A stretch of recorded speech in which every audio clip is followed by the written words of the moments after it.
The Radio Misfits Podcast Network. Hello, everyone, and welcome to Planted with Sara. I'm Sara Payan, your host, and today we have Susie Placencia, the brand partner at Humo Cannabis, on the show. I'm really excited to have her here today.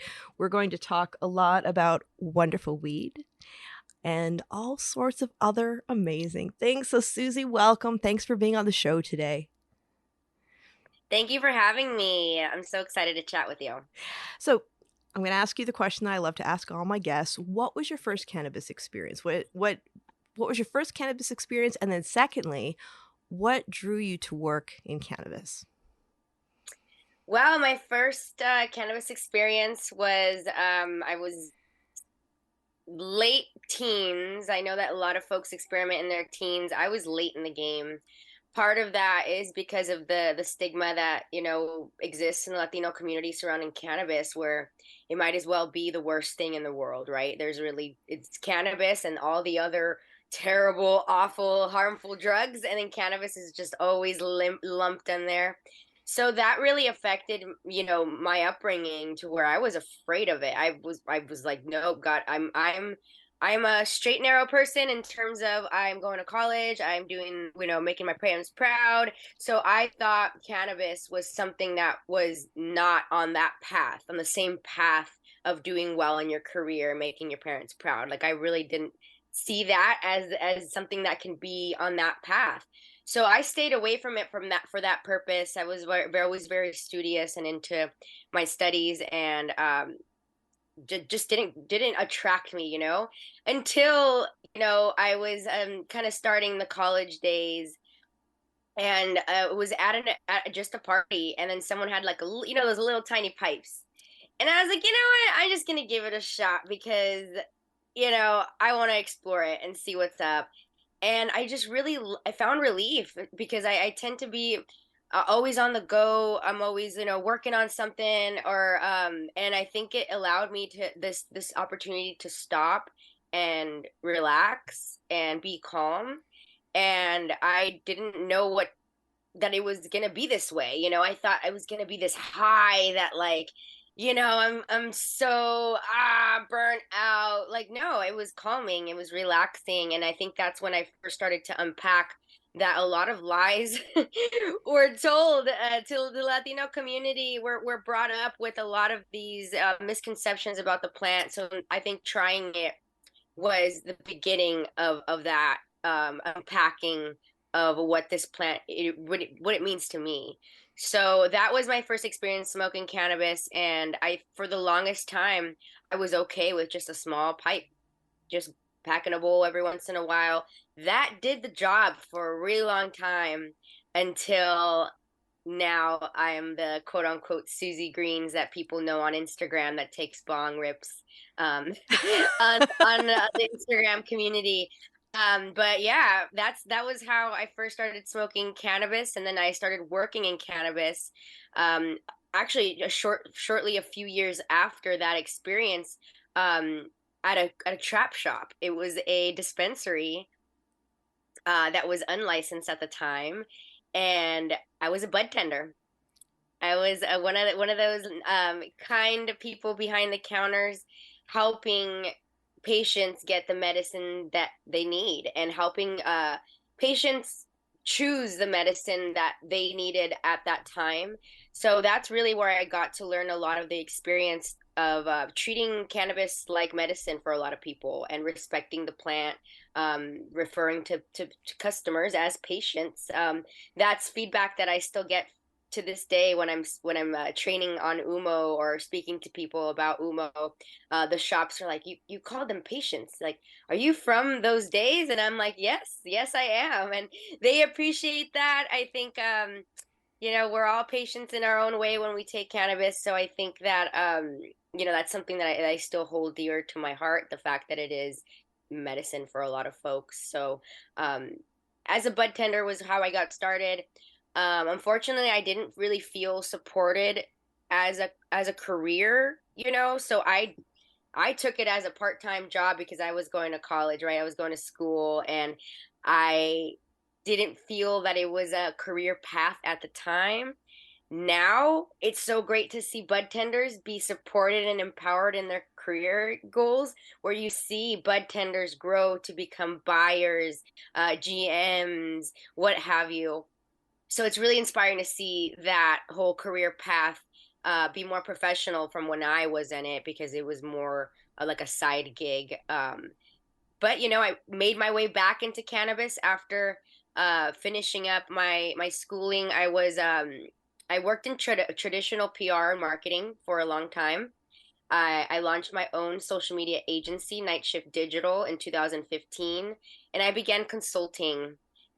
We had clients at the agency that did dip into cannabis, but it was very medical. Mm-hmm. So it wasn't, lifestyle oriented, aspirational, the kind that exists now.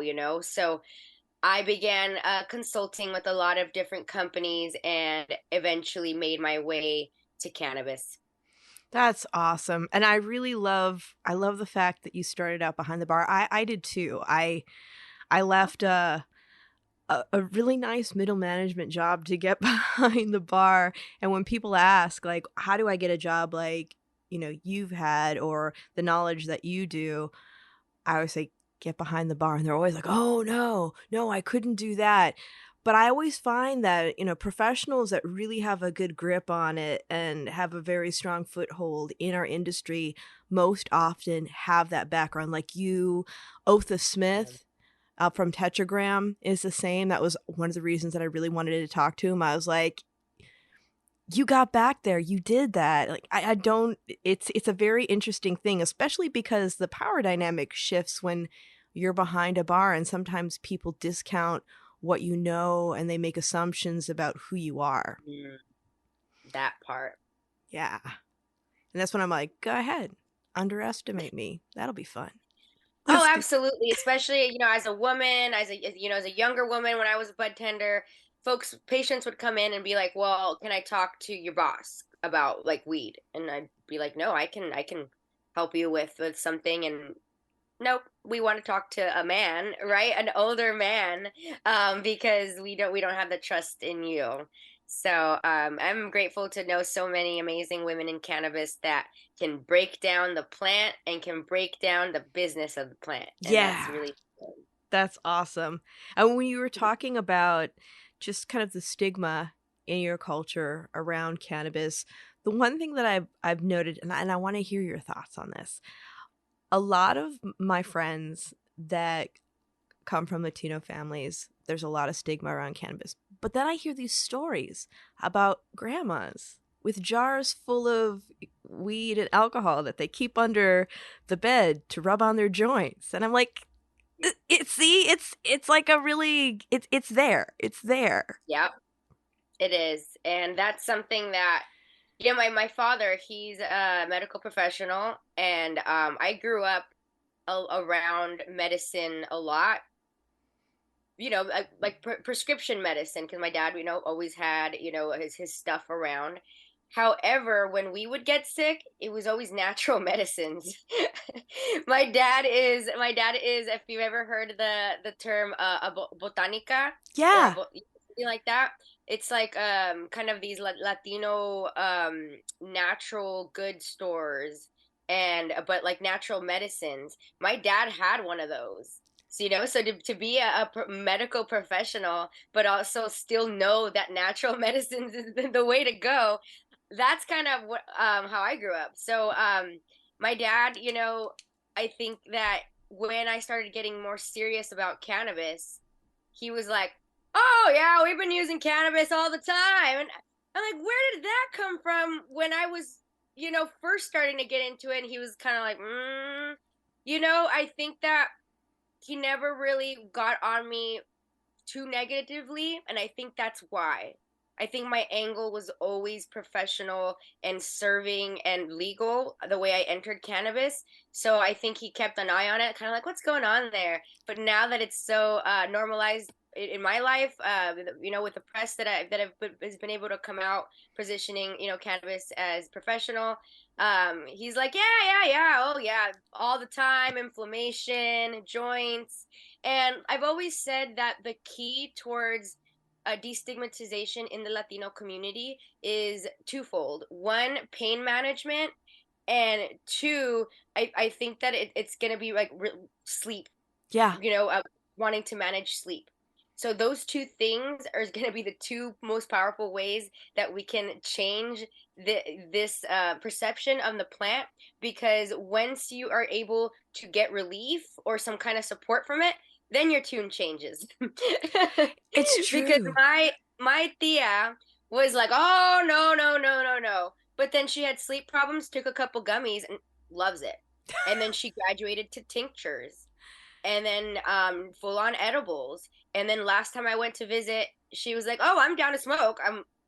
So there's a progression there, but I think the key is always going to be, pain management, sleep management, and then the last one is career opportunities. Yeah. Because that they will change your tune when you see that you're able to build wealth and have a career. Then they're like, "Oh, interesting. I'm intrigued." That's it. When I was teaching at City College San Francisco, and we were talking to faculty about starting a program there, like a actual program.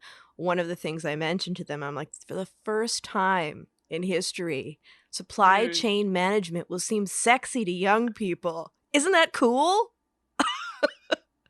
it's true. It's like real jobs with real professional development. And I love seeing that. And way to go for your Tia. That's awesome. That is so awesome. But it's a journey. It's not going to be day or night with a lot of those in the community. But I think that perceptions are changing, and I think part of what Humo represents is this change that the Latino community is currently undergoing.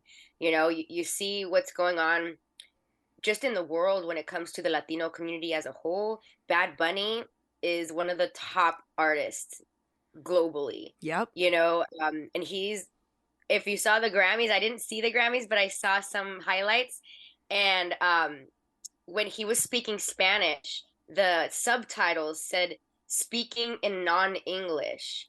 And that became a big topic in the news the next day because they were like, call it Spanish.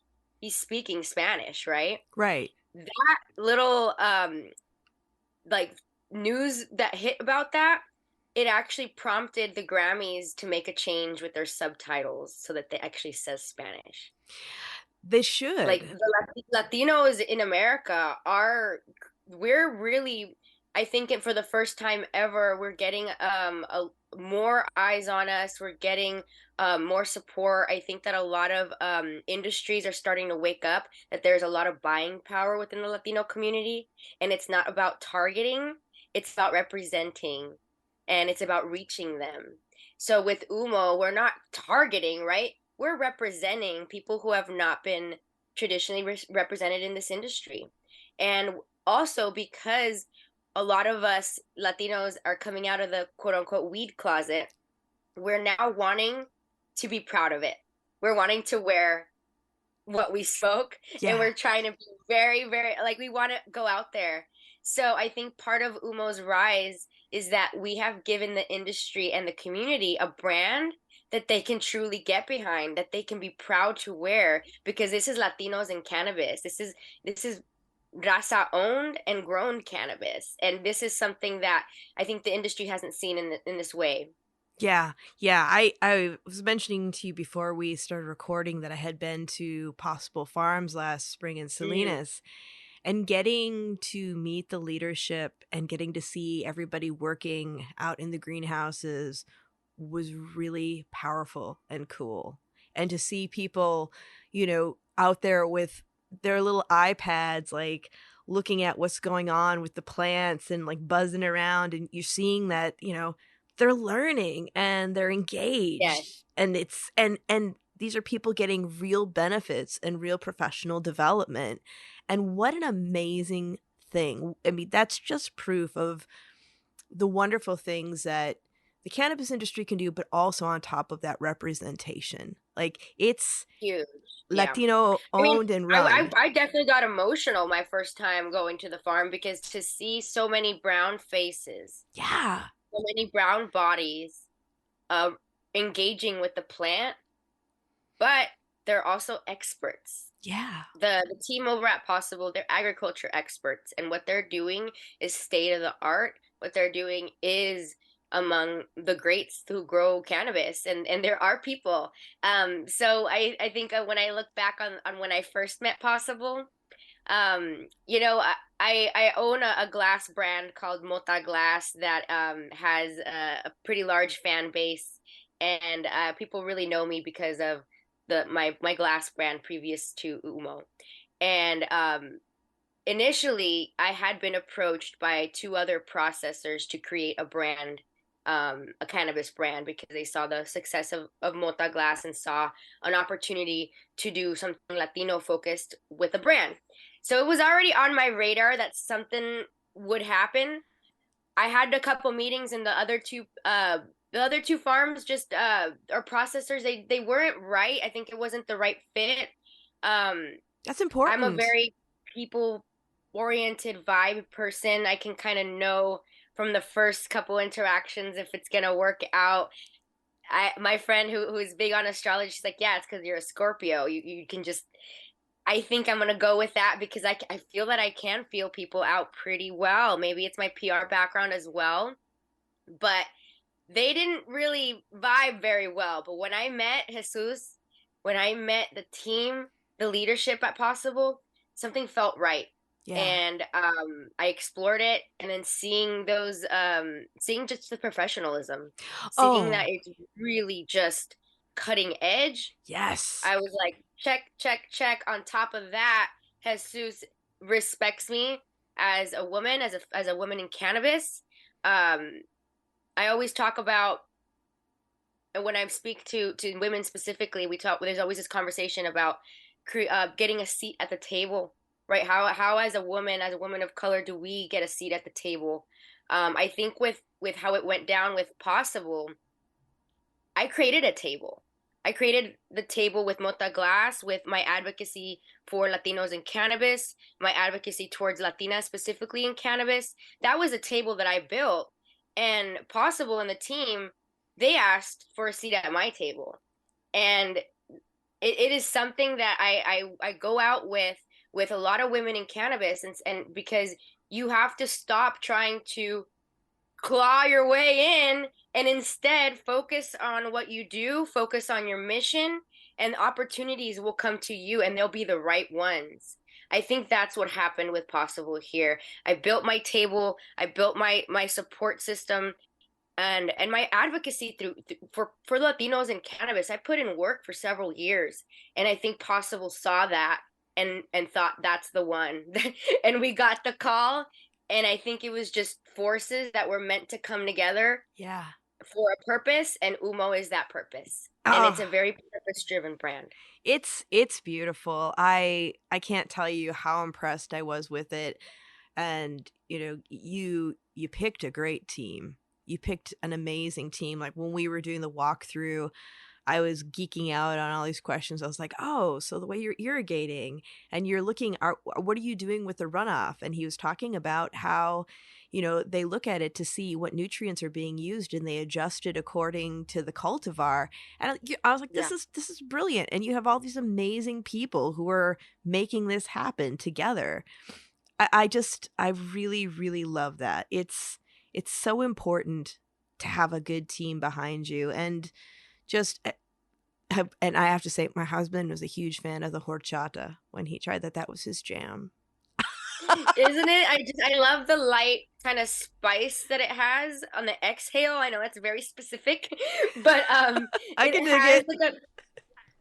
I primarily smoke with bongs because I'm a bong girl, but I truly believe that that's the best way to taste flower. Hmm. There is nothing better than a clean, crisp bong with freshly packed flower. You can really, and then if you don't use a lighter, you use a wick, next level. Yeah. You get the full taste, no gas, nothing, no combustion. It's just straight flower smoke, and you can sit back and taste everything. And that's when I smoked the horchata, and I was like, that spice.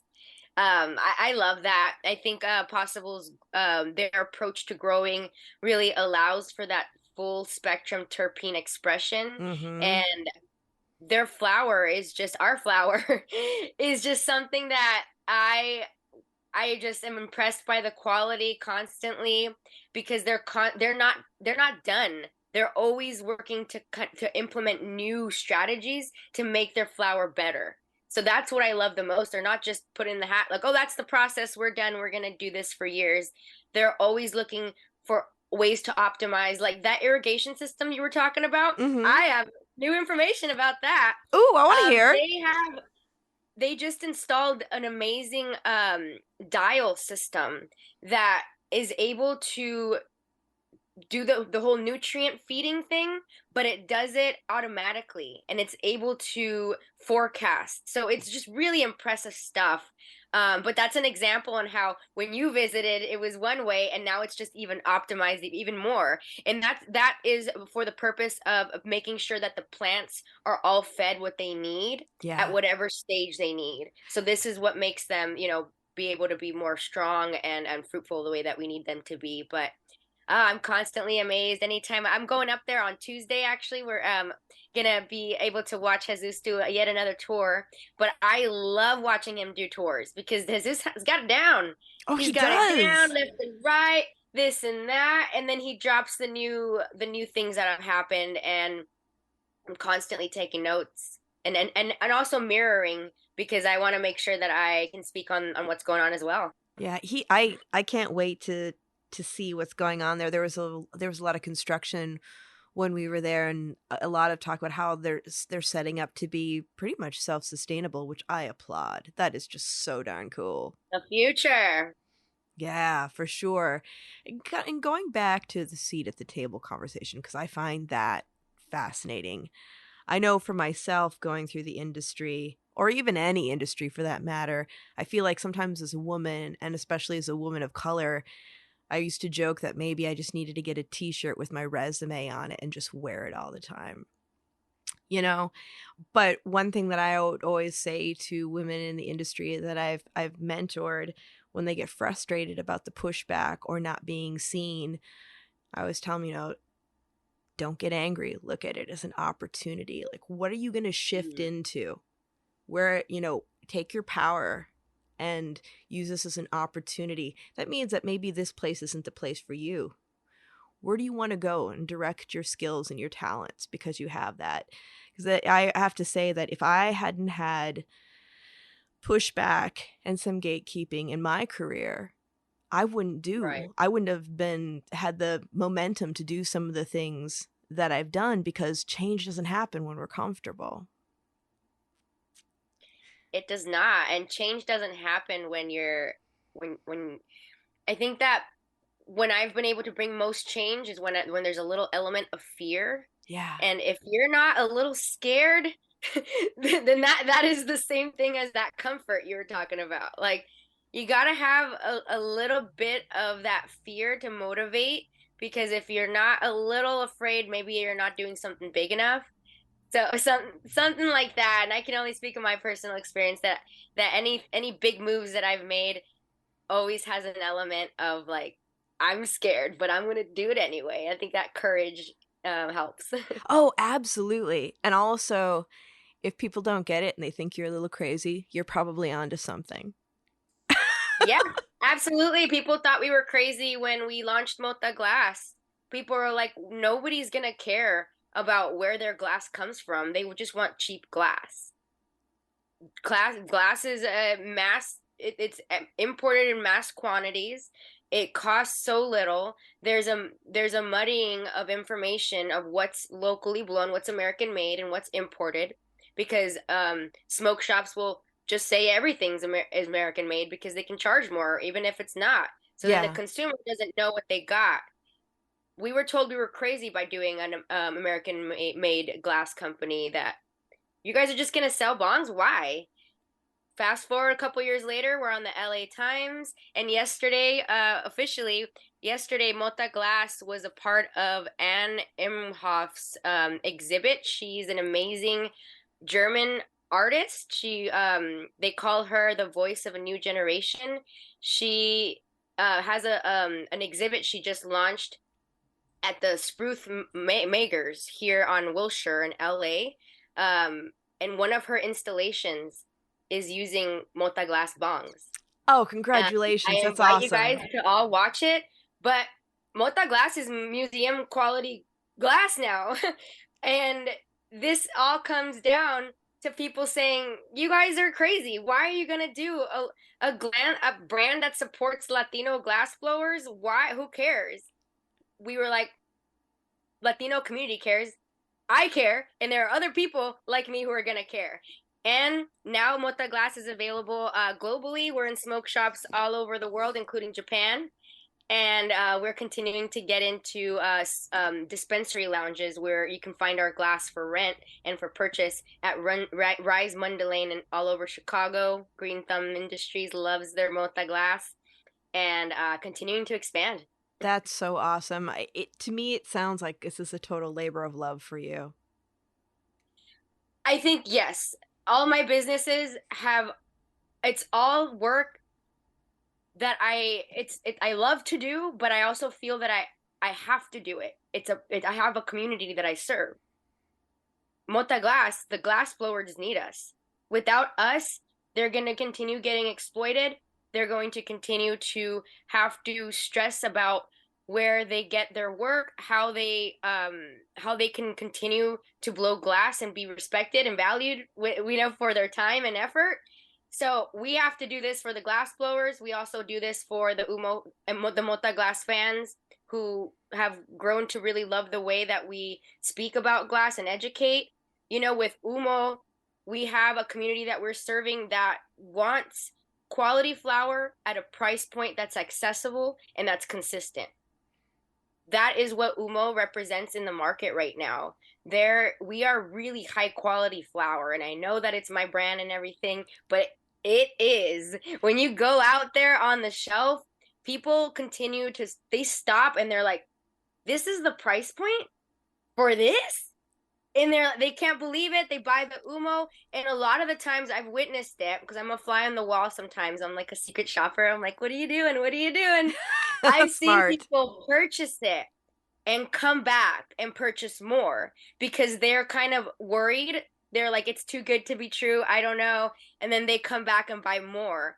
So we have built trust with our patients, our customers, our community throughout. We're about over a year now. This is our anniversary month.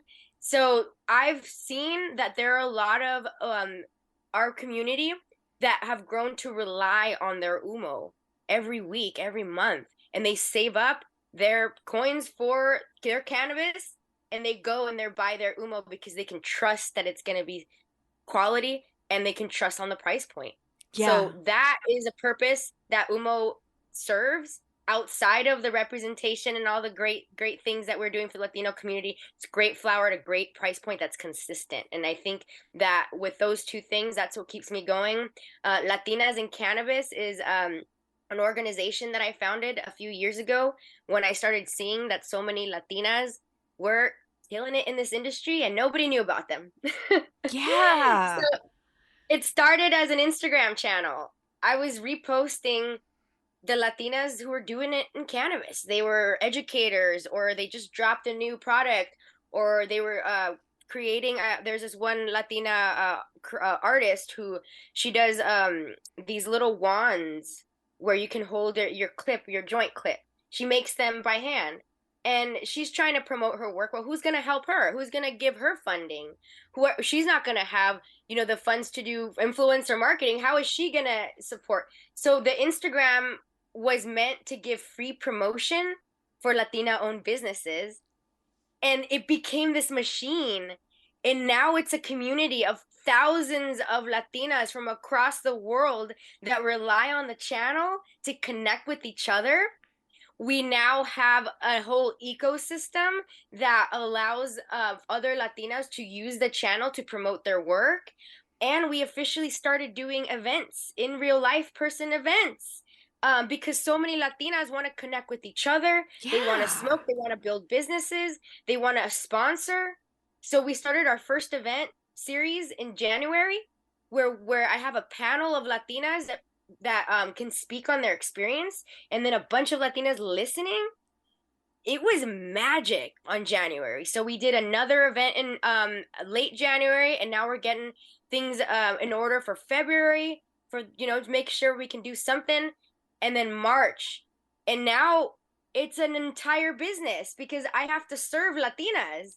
Latinas need this. So with all three things, it's very purpose driven, but ultimately it's something that the community needs. And I think that if you're out there listening and you're looking for your dream job is really in the middle of your skills, your talents, and your passion.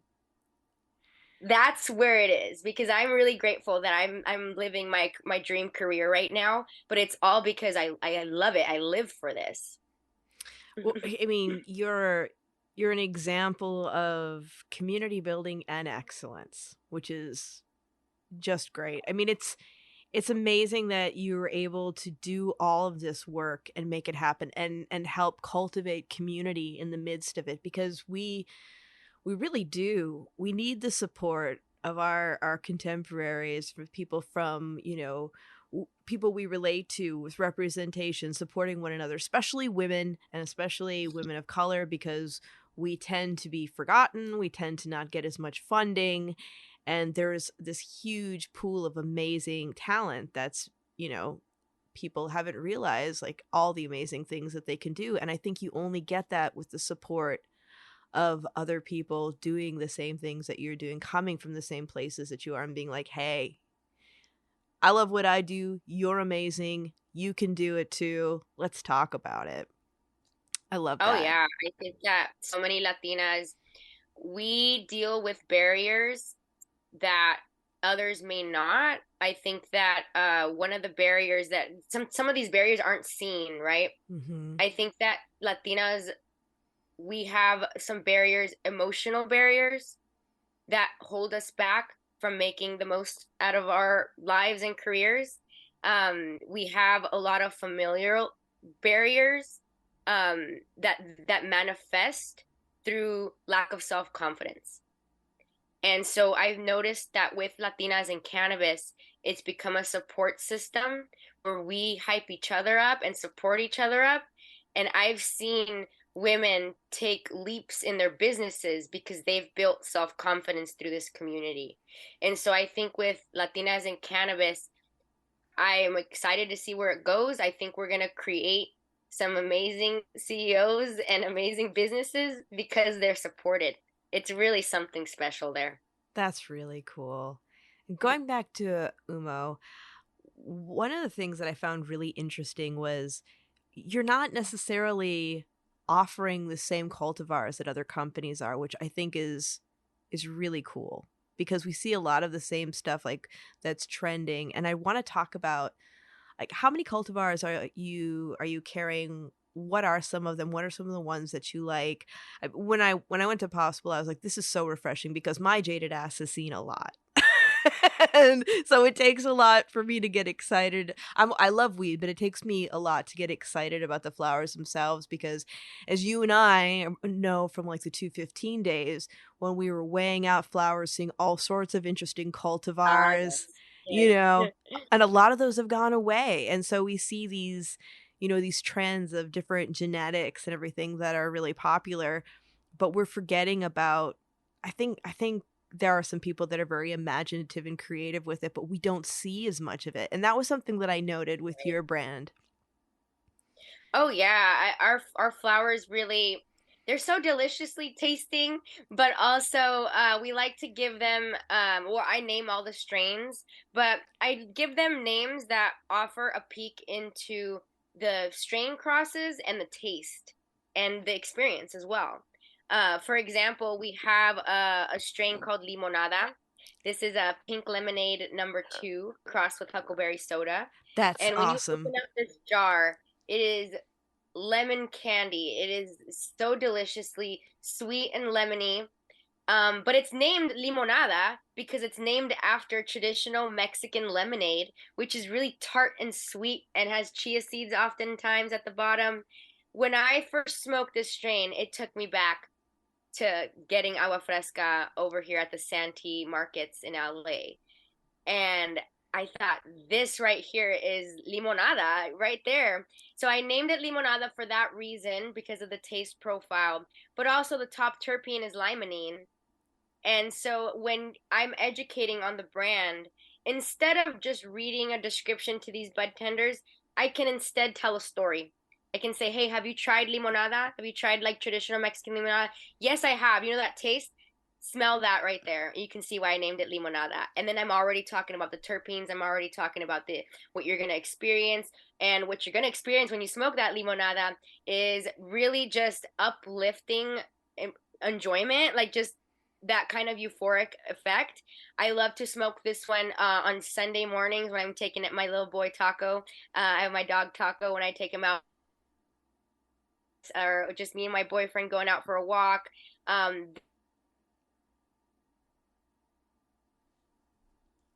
I also love to work with it. It's a good work strain because it's just so light and uplifting. But that's kind of the strategy with regard to the strain names. We have a lot of new cultivars hitting the market. We like to see what the people want. I'm very open with the community. I'm always asking questions. I'm always asking for recommendations because as much as this is, my brand, it's a people's brand. It's by la raza. It's community driven and community oriented. So I'm always trying to get to see what flavors people want to see and from Humo. And so really excited to bring something special to the Humo fans with the launch of a new line. I was just going to ask you about that. So excited. So this new line, it's called Reserva de la Familia. Basically, it's inspired by old Jose Cuervo. So Jose Cuervo, you know the tequila, right? Right. Yep. So the tequila Jose Cuervo is one of the oldest family-owned tequila companies in the world. Back in the day, they used to have a reserve tequila batch that wasn't for everybody else. It was for the family only. It was a reserve batch that was for them to drink, and they weren't giving it out. In 1995, they decided to package it in small quantities to give their fans something small. I just love that because on our side with Humo, we have a really awesome R&D process with Possible. But the thing is with that R&D process, sometimes we come with cultivars that are so beautiful and delicious, but maybe aren't able to grow or yield in the way that we need them for Humo. So then they don't make it. Right. That's We're so over here like, heartbreaking. that's great flour. That's great. We just can't grow it in scale because it's just not that type of flour. So we thought that's a reserva. Just like that's the same situation that they were going through. So that's kind of the idea behind Reserva de la Familia. This is something that's a small batch, limited quantities. It's something that we smoke on our R&D process and sometimes don't share to the world. Well, now we are. Humo's Reserva de la Familia really showcases expertly grown flour, of course, possible. But what's special about it is that we are highlighting our breeders. We want folks to really know who we work with because we respect breeders to the point where we understand that without their work, we wouldn't be able to enjoy the strains that we do today.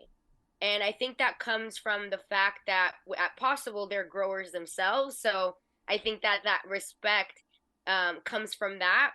But this line, we're launching it with two strains. One of them is called Neverita, and Neverita in Spanish means little ice box. And it's named Little Ice Box because when we send, I'm gonna send you a special gift of that. Thank you. The trichomes here. When I saw them for the first time, it was like blindingly frosty, and I'm like, that's an ice box right there. And so that's the name from it. It really helps get across that this one is triked out, as the kids say. It's very, very frosty. So that's where the name comes from. And the other strain that we're premiering with it is the Crema Naranja. This Ooh. is a Tuscan Dream cross with gelato. Very, very citrusy. This is I felt that it was really high on the ostamine, which is very stress relieving, which I love. But it's also a really light sativa, so it won't get you anxious, but it will affect you. It's a really just these two strains. I'm excited because this is next level limited edition, but it's still that expertly grown flower that you can expect from Humo. We are rolling it out today. So I think that you guys, when this airs, you guys will be able to already see it in the market and see it out there. But Humo Reserva de la Familia is something we're especially proud about. It comes in a really nice, sleek matte black with gold on it, and it's just really gorgeous flower and packaging. This is for the connoisseurs. This is for the people who love great flower, want to learn a little bit more about behind the scenes. But it's still a great price point, so it's still accessible. But it is limited quantity. So if you see it, make sure to grab it. That's awesome. So it's kind of like Humo head stash. Basically, yeah. So Neverita will hit the market very soon. We work with Purple City Genetics out in Oakland. And then for the Crema Naranja, we worked with Conception Nurseries up from NorCal as well. So it's just these two breeder communities that are just, they've done amazing work, and we're so grateful to be able to work with breeders of that caliber and the professionalism on both sides. And it's truly just a project that highlights possible and the relationships with these breeders. I love it. I love it. I want to eventually talk about some more things that you're excited about, but I also, and not to be a downer, but I also want to talk about some of the challenges, because as we know, right now in California especially, we're having a really challenging time with our industry. And what are your thoughts on that? And what are some of the things that you've had to deal with that, and what have you done? Yeah. I know it's a huge question. It's tough. It's tough out here in the cannabis industry. The prices of flower have dropped. A lot of businesses are closing their doors and closing up shop. It's really sad to see. As a brand, some of our challenges right now is weathering this storm. I think that we are grateful that we have a really solid infrastructure, and it's because of that we're really holding on, but also because Humo has entered the market with such trust from the community, because people really know me from Mota Glass. They know quality from me. They know price point from me. So when I launched Humo, they were like, we know her. We have trust. So that really helped with launching the brand. Also, the community support that we've been giving, it allows for the community to have something to support that's beyond flower. So thankfully, because of our support system, who asks for us at dispensaries, they will go into a dispensary and ask for Humo, and if they don't have it, they'll be like, well, what's going on? Those are our fans. Those are our supporters. That's the key right now in cannabis. Gone are the days of having great flower in a nice packaging and that's all you had to do. Now, to make it in cannabis, you have to go deeper. You have to know who you're serving and make them feel seen, and make sure that you're doing the things so they can support you and they can advocate for you on your behalf. And that's what we've created with Humo. So that's how we've addressed these challenges in cannabis, is if people are having a hard time growing brands, how do we access some of those emotional areas, right? People are very emotionally invested in Humo. When they walk into a dispensary and they see a strain name called Fresas con Crema. Fresas con Crema is a dessert that many of us grew up eating as kids, or sometimes we even eat it now. It's something that's common. So I've seen it too. When people see Fresas con Crema on the shelves, they're like, my heart, like this is my culture. This is my culture, and I can smoke it as well. That we have a strain called Mazapan, which is named after a really popular Mexican candy. I'm sure you've seen it. It's this yeah, round puck that just falls apart as soon as you pick it up. Love it. It's peanut butter, and with peanut crunch, right? And this particular strain is a peanut breath cross. Oh, so that's so smart. It's the peanuts. It's the you and on the exhale you get some of the earthiness as well. So all our strain names have some nostalgia, therefore have an emotional connection with the community. And so with Humo, we've built a brand that just is so much more than just cannabis. And I feel like that's how we've been able to really approach all the issues that this industry is having. The industry is having issues, right? Humo is beyond the industry. I I really really applaud you on that. And I think that's one of the things that a lot of people don't understand, that they just look at cannabis, they're like cannabis, weed, whatever. But it's very personal and it's very emotional for those who have it as in their lifestyle, especially when Yeah. there's something that you really enjoy and you want to count on being able to go back and get it every time you go, because you know how it feels for you. And there's a certain feeling that you get when you open up the container and you smell it, and you smell what's familiar and what's comforting. And I Yes. love that. I love that we can give that feeling to people because anybody who works at a cannabis company or runs a cannabis company, like, what is the feeling you're trying to give to the people who invest in your products? Yeah. Ultimately, with Umo, I want to give you what you paid for and more. Well, that's it. And then there's a very it seems like newer people, especially that come to the industry, and that's not to say all, because there are some very passionate people who have. I heard taco. That's my little taco. I think we got a delivery at the door and he's going nuts. Oh, what a cutie. But, people just say weed is weed, it sells itself. But that's not true. There's so much more to it, and especially when there are so many more options available now.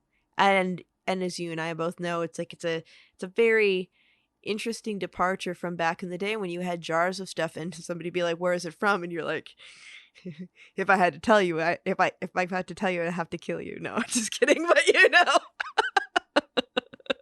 it was so like very quiet about who's cultivating it. We knew, we talked to these people, they were very talented cultivators. And then we get into regulated cannabis and boom, all of a sudden they're brands and you're like, "Oh, I get to talk about you now. That's awesome. Let's do this." Yeah, they can definitely talk about it and we count on that. When before, no, don't. Now it's like we want you to do that. And I love that so many Umo supporters have taken to YouTube and Instagram to do reviews on our products, and I think that's been a huge help to the brand as well, because like I mentioned, some people go into dispensary and they are afraid to buy something that's a new. They will buy what they are used to buying because they bought it for the past couple of months and whatever. And they see a new brand and they're like, Shh, I don't know. So because of our supporters, seeing all this content on YouTube has pushed people to be like, oh, okay, I'm gonna try it now. And then they try it, and then there's that lifelong Umo person. I love that. I love that. And for people who are getting into the industry, what advice would you have for them for success? Have some thick skin, because the people in this industry, some are very professional, some are not. So don't expect that it's going to be this polished industry like every other industry. You may work with people who are very professional one day, and then you may work with a cannabis OG who doesn't respond to emails, doesn't care about your time sometimes, just wants to do things their way. And you have to navigate both worlds, the professional people being on the calls at the right time, but also that shop owner who has been in cannabis for 30 years, who doesn't care about things, and you got to figure out how they work too, Yeah. because they're shop, and you got to get the brand in their shop. So I think be nimble, be open-minded, and know that you have to make your table. Build your table at all costs. Don't ever put all your eggs in one company, like, oh, I'm going to be with this brand forever. And then something happens and then you're left with nothing. You got to build your own personal brand always, so that if something happens, you pick it up and take it to the next thing. Right. And so that's because cannabis is scary in that way. you got to build your own table and make sure that people come to you for opportunities that fit you, not the other way around. Yeah, those are wise words. I totally agree with you on that. And then, what are some things that you're hopeful for and excited about in the future? I'm hopeful for this industry to really really get to the point where it'll make it possible for more businesses to truly thrive. I think that right now in the current conditions, doing well is really difficult. To thrive is nearly impossible. So I'm looking forward for the industry to really get to a place where the better is better than it is now. You know what I mean? I So do. I'm looking forward to that. I just touched base with some of my partners earlier today, and everybody's optimistic. Even as early as this summer, they're optimistic that things are going to be looking up. Um, we're continuing to hold on, and one of the things that I'm excited for is Umo's continued growth. I think that we're really taking over California, hundreds of shops throughout the state, and I'm really focused on growing smart, right? Because we want to make sure that we are attentive to all our retail partners and give them everything that they need. Looking forward to growing the team over here at Umo. We onboarded two new team members at the end of the year. So really looking forward to creating more jobs. That's one of I feel like part of my purpose in this industry is to create dream jobs for our people, whether it's Latinos or Latinas. I really want to create job opportunities and long lasting careers for us.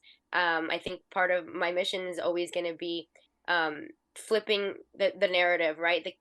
This plant harmed us, put us in jail, took away career opportunities, right? Because of expungement situations. That's the only way you can return to work if you have a prior marijuana conviction. So it's taken jobs away from us, right? Yeah. So my mission is to flip it and give jobs, give full-time careers. And so grateful Umo's been able to do that to two people already. Three people. I forgot Jesse over here. Jesse was our first NorCal sales rep. And then Lorenzo joined the team end of the year, SoCal sales rep. And then Johnny, who's a really good friend of mine, turned now Umo employee. Three full-time dream career jobs. That's what this brand is doing. And so I'm really grateful that folks love to support Umo because they see where it's going. They see that their support is going towards creating jobs, creating opportunities, and also more advocacy work for Umo. We support the Social Impact Center of Los Angeles here, which is a queer and Chicana-led organization focused on expungement clinics and just really educating the community and a lot of different advocacy efforts. So continuing to support work with them and just do more, go deeper.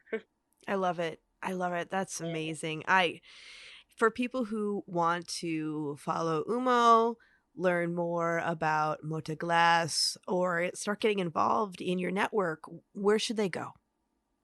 Yes, so for Umo, you can find out more about us on getumo.com, GETHUMO.com. We are going to be launching merch very soon within the next week or two. So folks will be able to wear their Umo out. All our full line, everything that I'm always wearing, people are going to be able to buy it too. So be sure to keep an eye on there, as well as our Instagram at get.umo. That's GET period HUMO. That's our Instagram channel where we share all our latest moves, latest drops. But then we also have another channel called Humo Familia. It's HUMO and then Familia. That's our events channel. If you ever want to taste Humo, get a sample or something like that. We have bong bars every week sometimes. You can come have fresh Humo on some American made Mota glass and taste the sample, and then you can usually go and purchase it either at a location nearby, or sometimes we're partnered with the delivery. You can buy it right then and there. So be sure to check up on Humo Familia for our next bong bar or our next PAD, Patient Appreciation Days. We do those at dispensaries every week. So that's where folks can really keep an eye on Humo and see our moves. For Mota Glass, we're available online at MOTA-glass. You can use code MOTAFAM to get yourself a brand new bong, 15% off with that code. Supporting local glass blowers in LA. You can also find us on Instagram at MOTA_glass. That's Mota Glass.